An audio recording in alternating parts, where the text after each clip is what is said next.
पहले पार्ट में हमने रीटा के डीसीपी बनने से लेकर मनोहर स्वामी के मर्डर और उसी से जुड़े 2017 में फर्नांडो के मर्डर और अनीता और अनंत के बीच के कनेक्शन को जानते हैं। अब आगे जब प्रभात साजिद और अनंत के सामने कॉल लगाते हैं और कॉल अनीता के फोन पर जाता है और वो समझ जाते हैं कि अनीता ही अनंत है।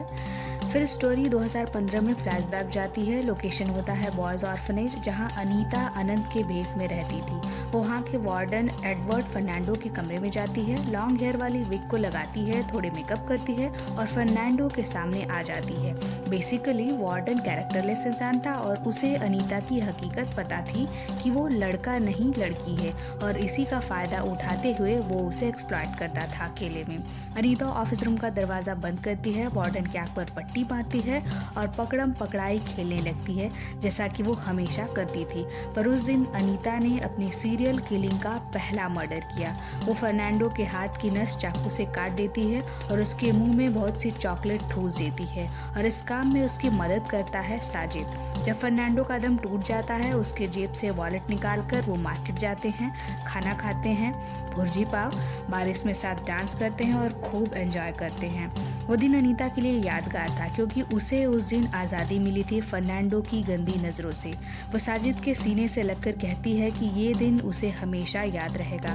वो साजिद से पूछती है कि क्या वो उसे कभी छोड़ेगा तो नहीं, कभी उसे धोखा तो नहीं देगा इस जालिम दुनिया की तरह। साजिद कहता है नहीं। स्टोरी कुछ दिन बाद जाती है जहां अनंत जुवेनाइल जेल में रह रहे साजिद को कॉल करती है और कहती है तूने सरेंडर क्यों किया फर्नांडो के मर्डर के लिए।